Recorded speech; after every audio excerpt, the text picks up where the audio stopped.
The Painter's Box by Zen J. Jackson. It was impossible to stop the box from taking my family.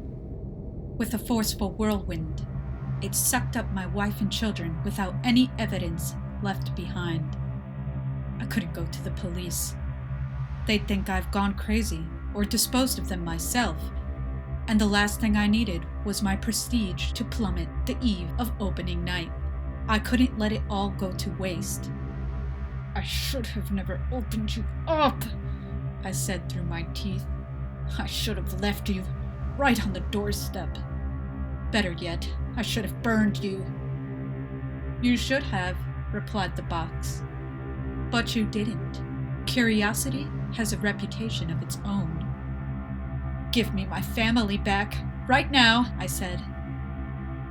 "You know what to do. Must I remind you?" "No, there is no way in hell this is real. None of this is real," I replied. I needed to calm down. There had to be another way. "Give me your left hand, Painter. Once it's inside, I will give you your family back. Simple."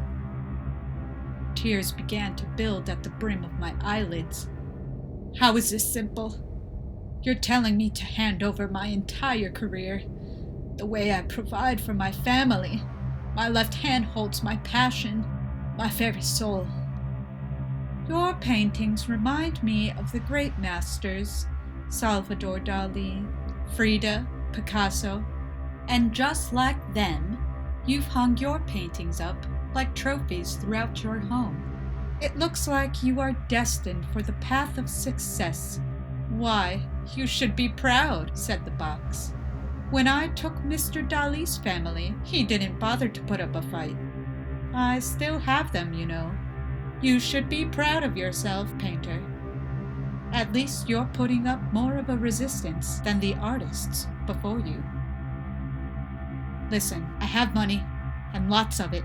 Name your price. Do you want the house? My car? Take my precious jewels, is that it? Go ahead, take them all.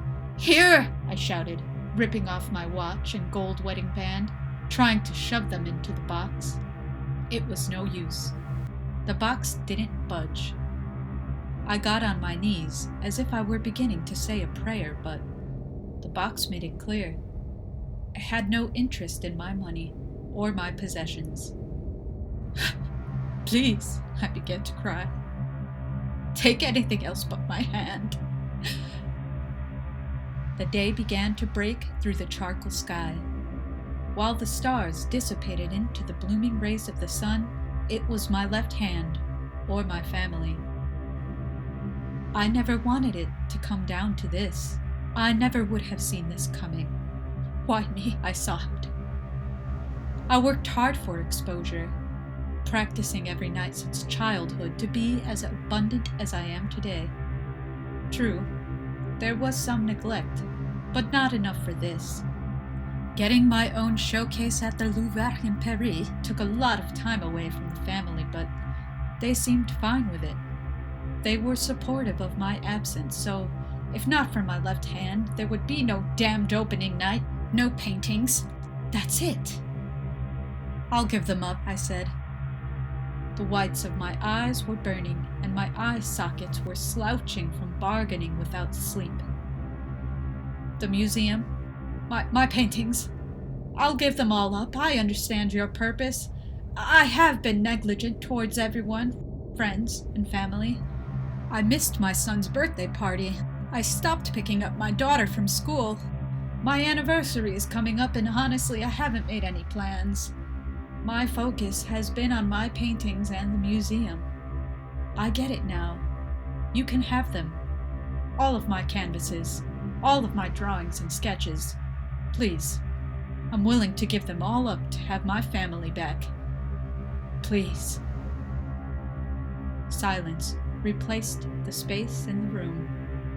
My peripherals noticed an object floating towards me as it rested in mid-air next to my right side.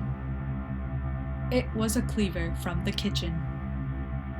My breathing sounded like a popped balloon, and the sun was now ripe as it danced across the window panes of our grand living room. I placed my left hand on the coffee table as the box waited in the front of the entry. I took the handle of the knife with my right and slammed the edge of the blade down upon my left wrist as hard as I could, showering blood across the paintings on the wall.